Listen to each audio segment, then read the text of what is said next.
Hola, ¿cómo están? Les saluda Fabricio Franco, director de Flaxo Chile, en un nuevo capítulo de Una Constitución con Todas y Todos, programa transmitido vía YouTube y en su versión en Spotify. Ya estamos más cerca del plebiscito de salida y seguimos nuestra ruta de conocer y tratar de entender la propuesta de nueva Constitución para Chile.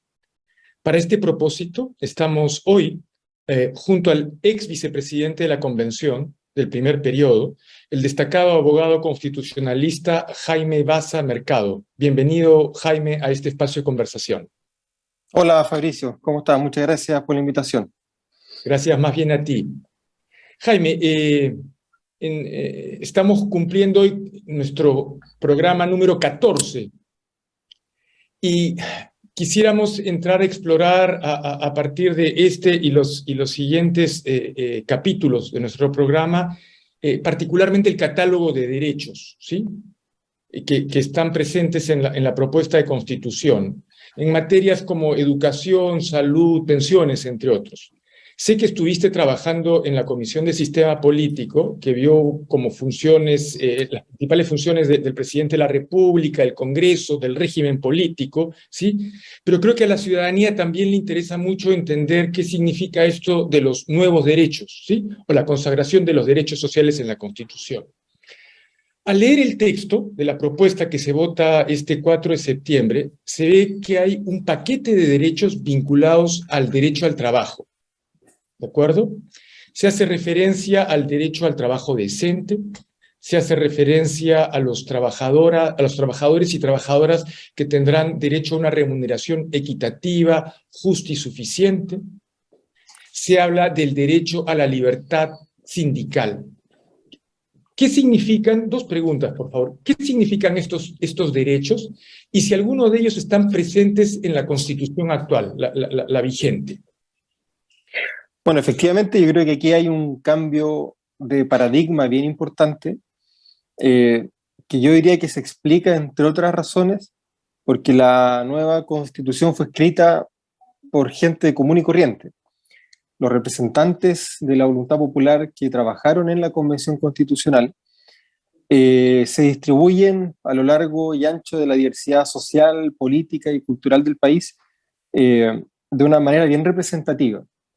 Entonces, el fenómeno, por ejemplo, del trabajo, del derecho al trabajo en la nueva Constitución, no fue pensado desde arriba, desde eventualmente los intereses de, no sé, las patronales o desde los intereses de las personas que reciben grandes remuneraciones, sino que fue pensado desde abajo, ¿verdad? Desde donde se ejerce esa actividad laboral propiamente tal, precisamente porque los representantes que elegimos para la Convención Constitucional, en su gran mayoría, eran gente que vivía de su salario.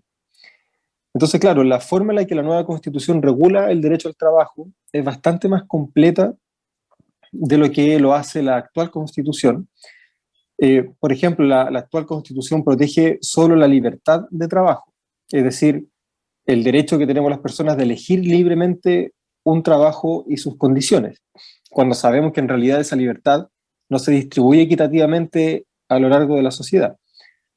Y la nueva Constitución da un paso muy importante protegiendo las condiciones del trabajo, las condiciones materiales del trabajo, que sea efectivamente un trabajo justo, que la remuneración sea suficiente, y se reconocen otras dimensiones del trabajo que nunca antes habían estado reconocidas en una Constitución, como por ejemplo el trabajo doméstico y de cuidados.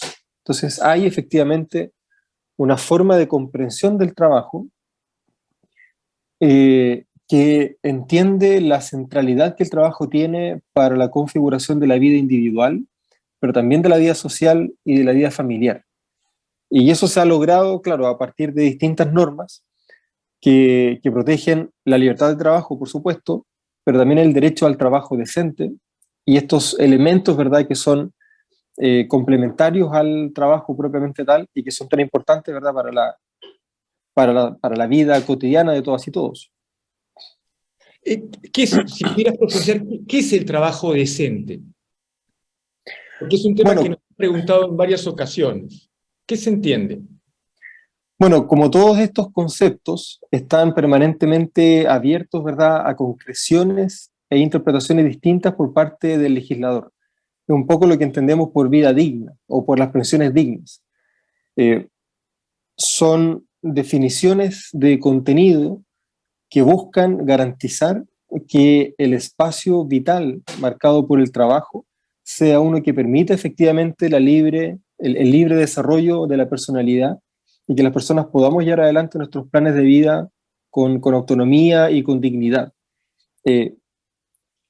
Hay en el país condiciones de trabajo que no se apegan a ese ideal, ¿verdad? Y lo hemos visto en innumerables ocasiones a propósito de jornadas de trabajo que son extenuantes, turnos, ¿verdad?, que están mal distribuidos, remuneraciones que son insuficientes. Hay muchos trabajadores en el país que pagan por trabajar, muchos. Y claro, todo eso va configurando condiciones que nosotros en realidad queremos tratar de superar.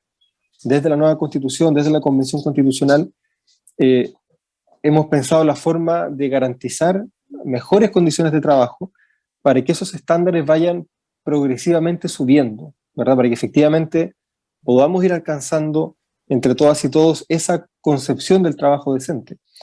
Pero claro, se trata siempre de límites, por así decirlo, blandos, de orientaciones constitucionales para el desarrollo de la política pública, para el desarrollo de la ley, y no necesariamente reglas cerradas, ¿verdad?, que tengan un único contenido que pueda ser implementado y aplicado sin más.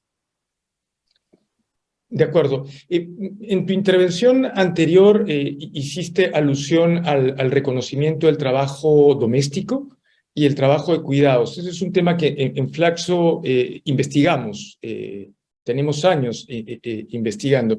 Si me permites, cito textualmente lo que dice el texto. El Estado reconoce que los trabajos domésticos y de cuidados son trabajos socialmente necesarios e indispensables para el desarrollo de la sociedad y que deben ser considerados en la formulación y ejecución de políticas públicas, ¿sí?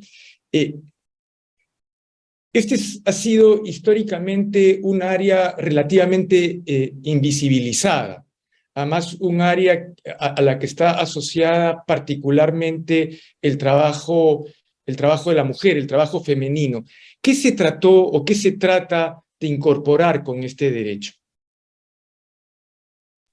Este derecho forma parte efectivamente de una concepción de la sociedad y de la propia democracia que yo creo que es distinta de la que nos rige actualmente.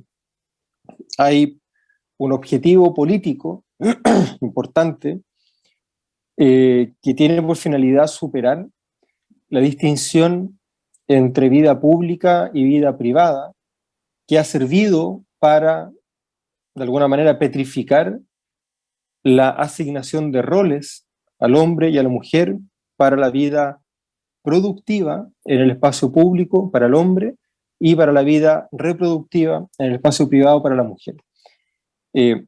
Por eso hay una serie de derechos como este, ¿verdad? Como el derecho, como el reconocimiento del trabajo doméstico, que buscan precisamente cuestionar esa frontera, cuestionar esa distribución de roles tan naturalizada entre hombres y mujeres y avanzar hacia una distribución equitativa de las tareas. No solo en clave de corresponsabilidad, porque no es que los hombres, por ejemplo, tengan que asumir la responsabilidad de la mujer y compartirla. Se trata de asumir que son responsabilidades compartidas en primer lugar, ¿verdad? Y distribuir esas tareas, primero de manera más equitativa, sin asumir que existen roles primarios y secundarios para hombres y mujeres en el mundo público o en el mundo privado, que por tanto las tareas de producción y de reproducción tienen que distribuirse también de manera más equitativa, y eso lo hemos tratado de, digamos, normalizar, de facilitar la implementación de esta propuesta, no solamente reconociendo derechos, sino que también metiendo mano en el diseño institucional, de modo tal de que no solamente el Congreso va a ser paritario, sino que todos los órganos de representación popular van a ser paritarios, pero además todos los órganos del Estado van a ser paritarios. Eso va de alguna manera, a generar condiciones que nos van a obligar a todas y a todos a distribuir las tareas de la sociedad, tanto las productivas del mundo público como las reproductivas del mundo privado, de una manera distinta, ¿verdad? Y efectivamente, claro, lo que está de fondo es que hasta ahora esas tareas han estado artificialmente sobrecargadas, ¿verdad?, en la mujer, en circunstancias que debieran efectivamente distribuirse de manera más equitativa. Gracias. Otro punto que también nos parece central es el derecho a la seguridad social, ¿sí? El derecho, y además en base a criterios que se establecen en el documento, criterios o a principios de universalidad, solidaridad, integridad, unidad, igualdad, participación, sostenibilidad y oportunidad. Sin embargo, si bien se consagra este derecho y los principios, en la propia propuesta constitucional no se establece el tipo de institución que debe administrar los fondos de pensiones, ¿sí? Sino que se establece que debe haber una ley que cree un sistema de seguridad social, ¿sí? Claro. O sea, le dejan al legislador esta tarea. ¿Qué significa esto? ¿Cómo perciben ustedes que esto se va a materializar en una política pública concreta? Mira, aquí lo primero que yo creo que es importante señalar es que ese diseño de la estructura de la norma, que reconoce un derecho, constitucionaliza principios y luego le entrega la competencia al legislador, esa estructura responde a una confianza que la Constitución tiene en la democracia y en la ley, muy superior a la confianza que la Constitución del 80 tiene en la democracia y en la ley. No quisimos en la Convención Constitucional amarrar los contenidos propiamente legislativos necesarios para la implementación y la regulación de los derechos fundamentales. Reconocimos los derechos, los incorporamos a la Constitución, establecimos el marco dentro del cual el legislador se tiene que mover, que es un poco lo que hace, ¿verdad?, una norma constitucional, y desde ahí habilitamos a la democracia para que sea la discusión legislativa en cada momento histórico oportuno, este año, pero también en 20 años más, la que aterrice e implemente esos principios constitucionales. Nos parece que esos son los principios a partir de los cuales debemos configurar un sistema de seguridad social propiamente tal, de modo tal de que podamos garantizar no solamente pensiones dignas, lo más cercana posible a la última remuneración obtenida por el trabajador, sino que además garantizar un sistema de financiamiento que garantice que esas pensiones se puedan pagar. Porque aquí también se habla mucho efectivamente de la pensión digna a propósito del trabajo decente, y sabemos que esa dignidad es un concepto abierto, que está siempre sometido a tensiones. Pero curiosamente poco se ha hablado en Chile respecto de la relación que existe entre la pensión digna que una persona tiene que recibir y la última remuneración que esa persona recibió como trabajador. Yo creo que ahí está de alguna manera una base razonablemente objetiva que nos permite interpretar qué significa una pensión digna. Porque si una persona trabaja y mantiene su vida con el resultado de ese trabajo, lo razonable es pensar que la pensión viene a reemplazar a la remuneración, de modo tal de que jubilarse no signifique una merma significativa en tu calidad de vida. Entonces, mientras más cercana sea la pensión que un jubilado, que una jubilada recibe, mientras más cercana sea a la última remuneración, más condiciones tenemos para hablar de una pensión digna, y creemos que los principios que están recogidos ahí en la Constitución le van a permitir al legislador definir un sistema que permita garantizar esa tasa de reemplazo, ¿verdad? Que la pensión sea lo más cercana posible a la última remuneración. Y efectivamente no quisimos amarrar esta cuestión en la Constitución porque sabemos que se trata de un asunto complejo que está permanentemente sometido a la discusión pública, que es muy sensible también a los mecanismos de financiamiento, ¿verdad?, y a los estándares e índices macroeconómicos, y por lo tanto no quisimos constitucionalizar un sistema de seguridad social propiamente tal, pero sí dimos un paso significativo incorporando principios, marcos conceptuales para poder configurar un sistema de seguridad social que sea más justo y que dé pensiones más dignas de lo que ocurre hoy día. En una constitución con todas y todos estamos junto al ex vicepresidente de la convención del primer periodo, de su primera etapa, el abogado constitucionalista Jaime Baza Mercado. Jaime, ahora sí yendo, si me permites, al sistema político. ¿Cuáles son los principios centrales de la propuesta constitucional en esta materia, en materia de régimen político? Hay debates que se están escuchando en contra, pero también a favor, sobre si la propuesta del sistema político dota de gobernabilidad al país, ¿sí? Si permite fortalecer elementos que en el actual régimen político no están. Primero quisiéramos escuchar tu perspectiva, pero segundo, desde una mirada ya con algunos días de distancia, si ves que hay espacios para hacer mejoras en el futuro frente a la propuesta original que ustedes dejaron. Mira, yo diría que hay un par de, por así decirlo, grandes objetivos políticos que se buscaron en la discusión que llevamos adelante en la Comisión de Sistema Político y que intentamos plasmar en el diseño.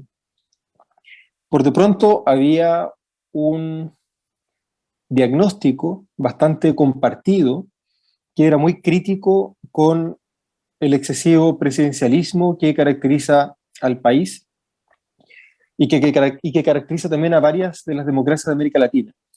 Un presidencialismo reforzado que entrega demasiadas atribuciones al presidente de la República.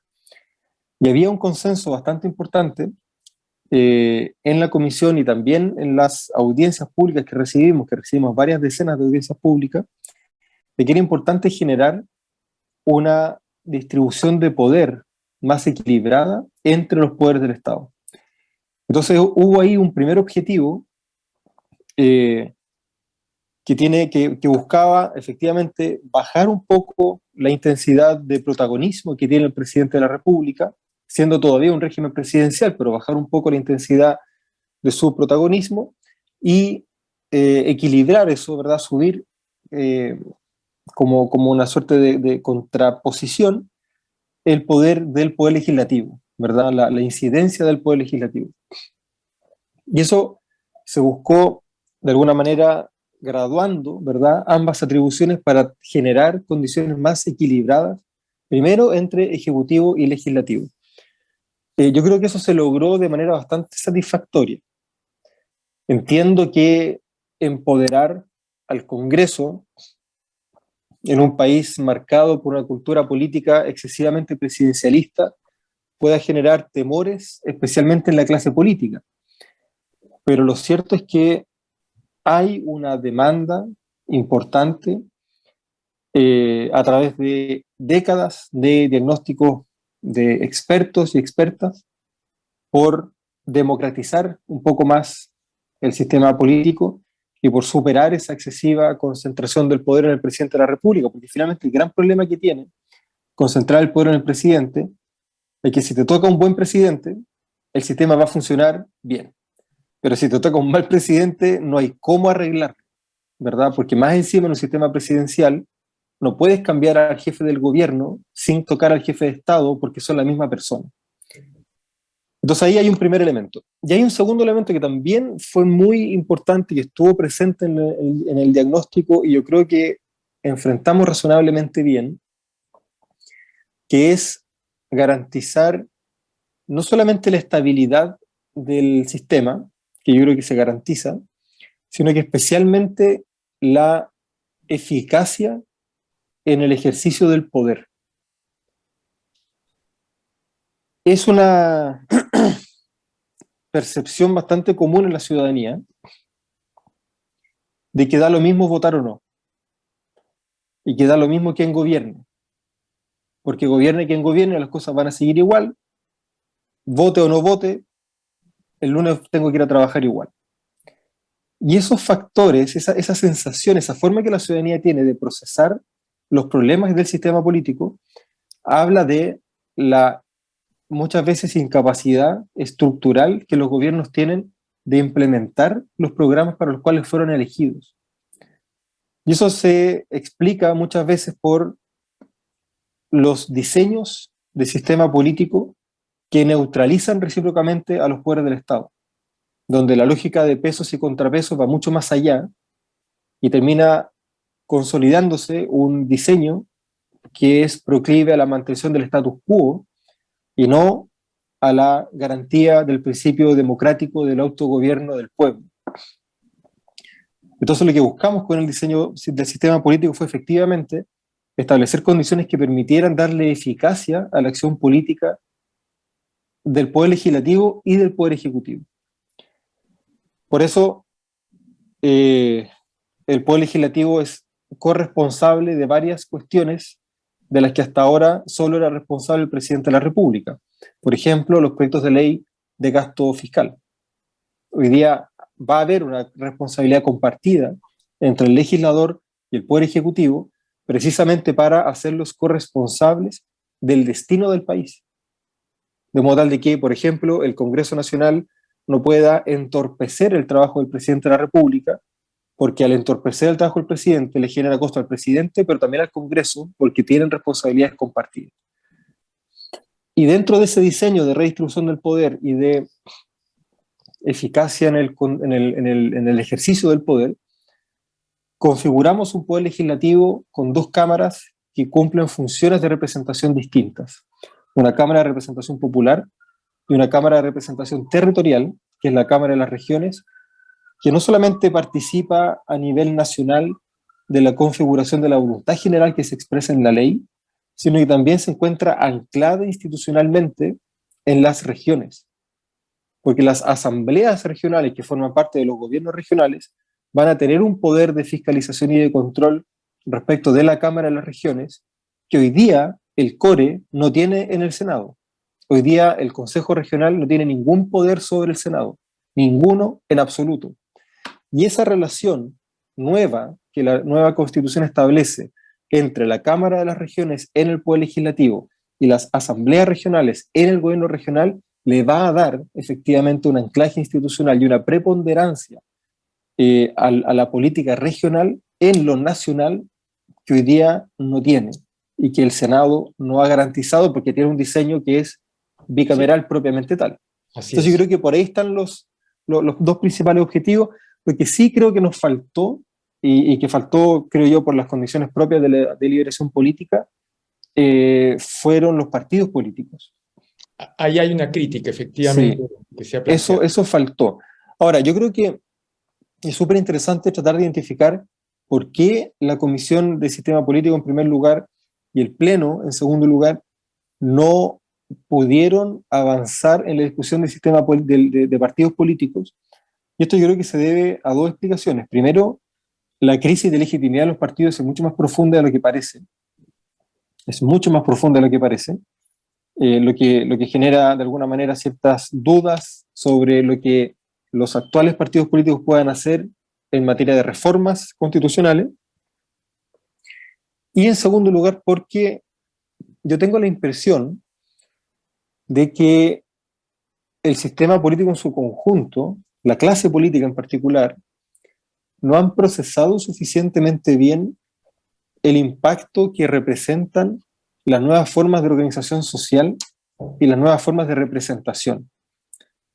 Yo creo que ha habido un ninguneo a los movimientos políticos y a las organizaciones sociales que solo ha aumentado la brecha entre el pueblo y sus representantes, porque claro, los partidos políticos, sobre todo los tradicionales, han reforzado mucho más allá de lo razonable el monopolio que ostentan en la organización política y en la representación.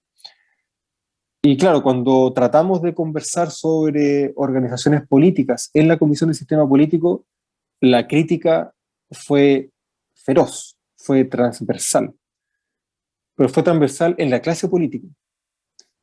Y eso, claro, generó que no pudiéramos regular las organizaciones políticas, pero que tampoco podemos regular a los partidos políticos. Yo creo que ahí hay un problema que efectivamente del cual hay que hacerse cargo en lo sucesivo. Si bien no tiene que ver directamente con el tema que estabas mencionando ahora, los mecanismos de participación directa, ¿sí? Ayudan a que, o ayudarían en principio, si operan, a que esa clase política si no sintoniza, al menos sí se hiciera cargo de iniciativas, ¿sí? Populares, de esa crisis de representación que no se logra cerrar, ¿sí? Al menos los mecanismos de participación generan un vaso comunicante para instalar temas en el sistema político que a veces no sabe cómo representar o absorber. Sí, sí, debiera efectivamente generar ese efecto. Hay mecanismos de democracia participativa, democracia directa, que están regulados en la nueva Constitución, especialmente para incidir en ese nivel nacional de acción política que es el Congreso Nacional. Hay iniciativa popular de ley, iniciativa para derogar leyes, iniciativa incluso de urgencia popular para apurar en la tramitación de ciertos proyectos de ley, y también de reforma constitucional. Entonces yo creo, bueno, y también hay mecanismos de participación a nivel regional y comunal.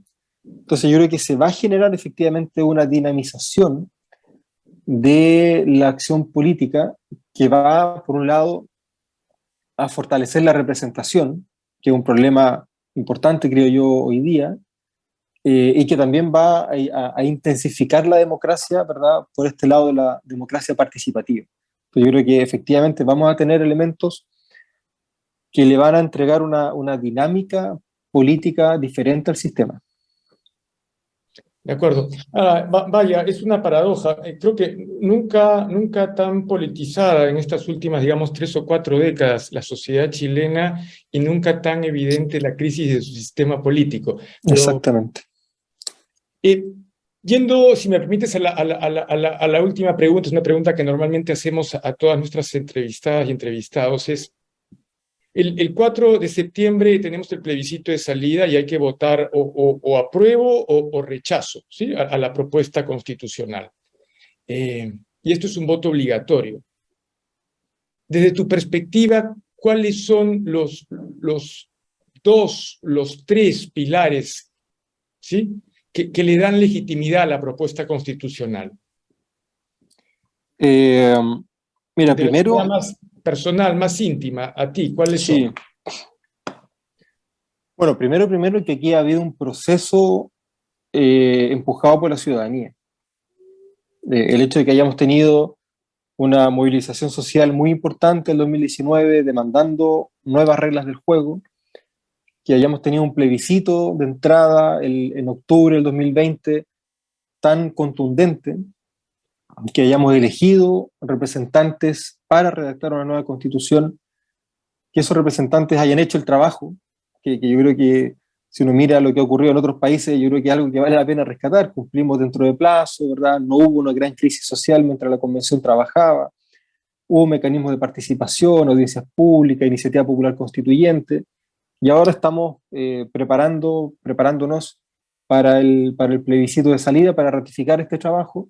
Yo creo que desde la perspectiva de la participación ciudadana, y teniendo presente que efectivamente estamos en una crisis profunda del sistema político que sigue de alguna manera esperando para ver qué ocurre con esto, que la ciudadanía, que el pueblo de Chile se haya embarcado en esto, yo creo que por sí solo ya es una señal de esperanza, incluso con independencia del resultado que pueda haber en septiembre. Pero yo tengo la impresión de que ya llegamos a un punto de no retorno en esta demanda de la ciudadanía por participación. Y en cuanto a los contenidos, yo creo que hay 2 grandes cambios muy importantes. Uno es el catálogo de derechos, que es un catálogo propiamente inclusivo, que reconoce la presencia de los distintos grupos y sectores sociales que le dan forma al país y a la diversidad de la sociedad.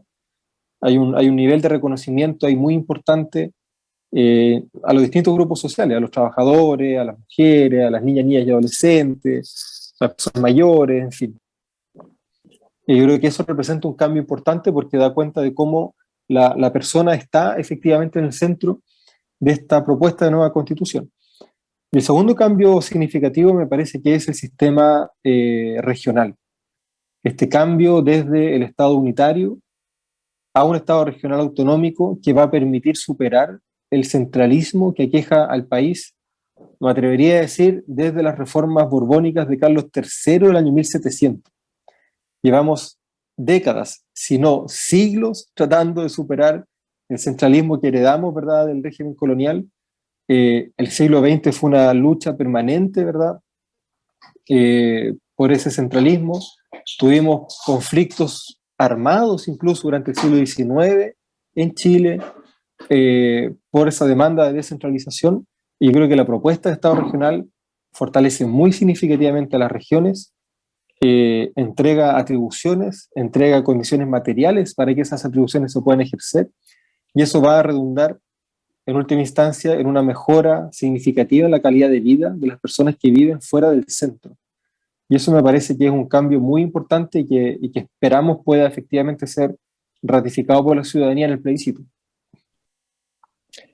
Gracias, Jaime, por haber participado en una constitución con todas y todos, y gracias también a ustedes que nos siguen por medio de nuestras transmisiones en YouTube, en nuestra versión podcast en Spotify y en las diferentes plataformas de Flaxo Chile. Muchas gracias, Jaime.